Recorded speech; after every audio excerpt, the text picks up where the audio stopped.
Quando Samuel disse a Saul que o Senhor tiraria o reino dele, ele não queria dizer que Saul perderia o reino imediatamente. Ele não era mais o rei de Deus, e assim que o homem certo aos olhos de Deus fosse encontrado e fosse treinado para seu dever como rei, então Deus tiraria o poder de Saul e o daria ao homem a quem Deus havia escolhido. Mas foi muitos anos antes de tudo isso acontecer. Samuel, que havia ajudado na escolha de Saul como rei, ainda o amava, e ele sentiu-se muito por encontrar Saul desobedecendo aos mandamentos de Deus. Ele chorou muito e lamentou por Saul. Mas o Senhor disse a Samuel: não chore mais, nem se lamente por causa de Saul, pois o recusei como rei. Enche o chifre de azeite e vai a Belém em Judá. Lá encontrará um homem chamado Jessé, porque escolhi um rei entre seus filhos. Mas Samuel sabia que Saul ficaria muito zangado se soubesse que Samuel nomeara qualquer outro homem como rei em seu lugar. Ele disse ao Senhor: como posso ir? Se Saul souber disso, ele me matará. Então o Senhor disse a Samuel: leve uma vaca jovem com você e diga às pessoas que você veio fazer uma oferenda ao Senhor. E chame Jessé e seus filhos ao sacrifício. Eu direi a você o que fazer, e tu ungirás a quem eu nomeio para ti. Samuel percorreu as montanhas ao sul de Ramá a Belém, cerca de 16 quilômetros, levando uma vaca. Os governantes da cidade ficaram alarmados com a sua vinda, pois temiam que ele tivesse vindo para julgar o povo por algum mal. Mas Samuel disse: eu vim em paz para fazer uma oferenda e realizar uma festa ao Senhor. Preparem-se e venham ao sacrifício. E ele convidou Jessé e seus filhos para o tributo. Quando eles se prepararam, vieram perante Samuel. Ele olhou para os filhos de Jessé bem de perto. O mais velho se chamava Eliabe, e ele era tão alto e nobre que Samuel pensou: certamente este jovem deve ser aquele a quem Deus escolheu. Mas o Senhor disse a Samuel: não olhe para o seu rosto, nem para a altura do seu corpo, pois não o escolhi. O homem julga pela aparência exterior, mas Deus olha para o coração. Então, o segundo filho de Jessé, chamado Chamá, passou, e o Senhor disse: eu não escolhi este. 7 jovens vieram e Samuel disse: nenhum destes é o homem a quem Deus escolheu. Esses são todos seus filhos? Há mais um, disse Jessé, o mais novo de todos. Ele é um menino no campo, cuidando das ovelhas.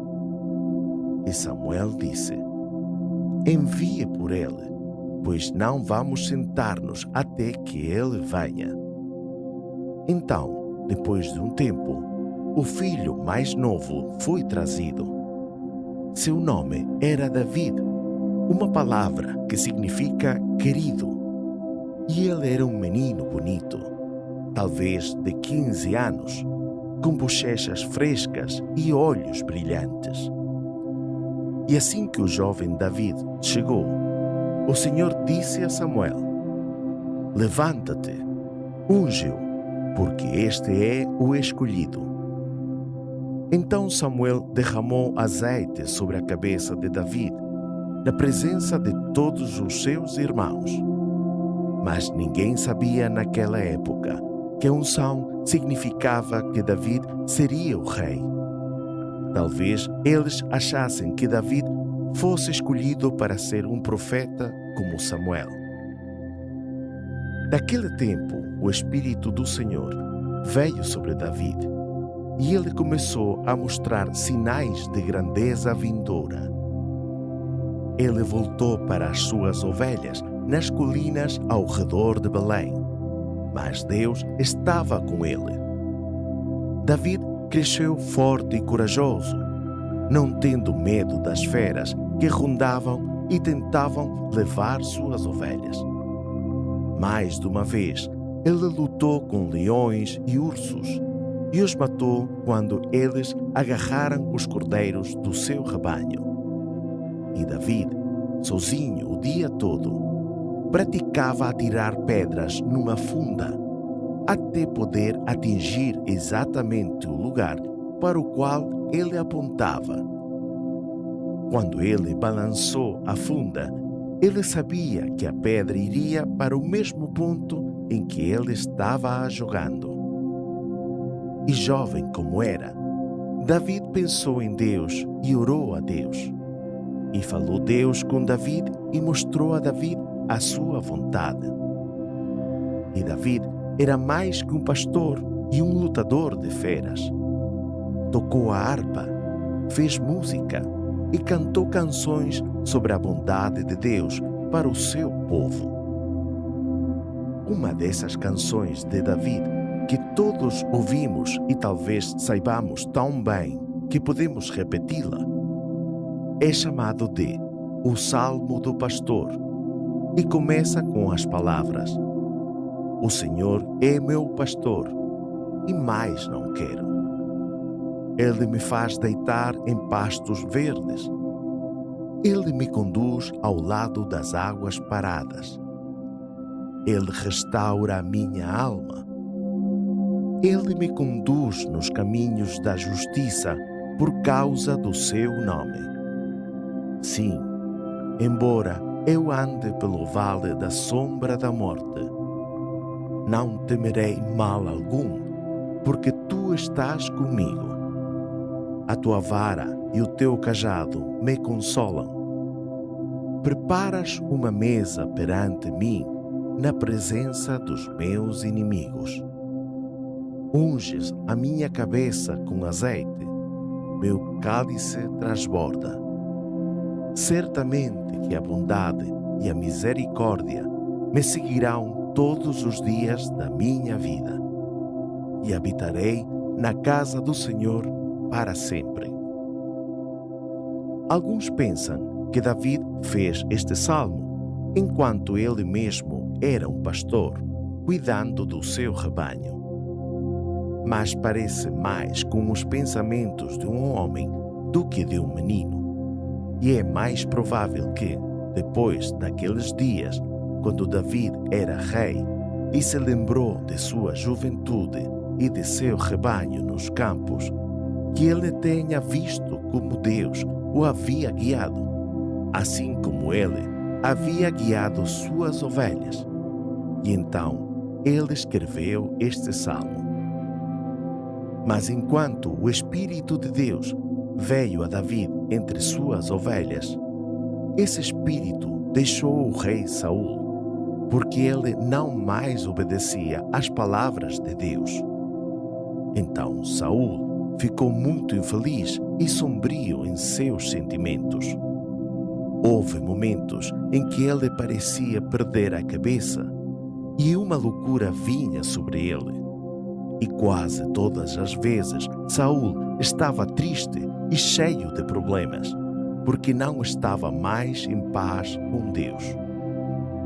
Os servos ao redor de Saul notaram que, quando alguém tocava a harpa e cantava, a tristeza e o aborrecimento de Saul passavam e ele ficava alegre.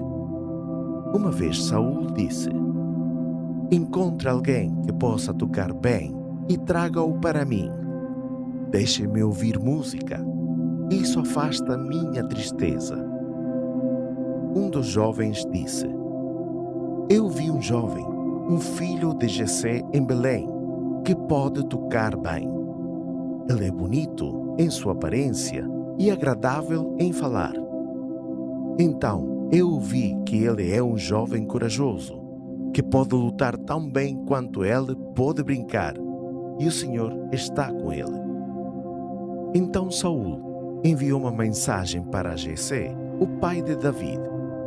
Ele disse: Envie-me seu filho David, que está com as ovelhas, que ele venha tocar ante mim. Então David veio a Saul, trazendo com ele um presente de Jessé para o rei. Quando Saul o viu, ele o amou, assim como todos os que viram o jovem David. E David tocou a harpa e cantou diante de Saul. E a música de David animou o coração de Saul e afastou seus sentimentos tristes. Saul gostou tanto de David que fez dele o seu escudeiro. E David levou o escudo, a lança e a espada de Saul quando o rei estava diante do seu exército. Mas Saul não sabia que David havia sido ungido por Samuel. Se ele soubesse, teria ficado com muita inveja de David. Depois de um tempo, Saul parecia bem, e David o deixou para ser pastor novamente em Belém.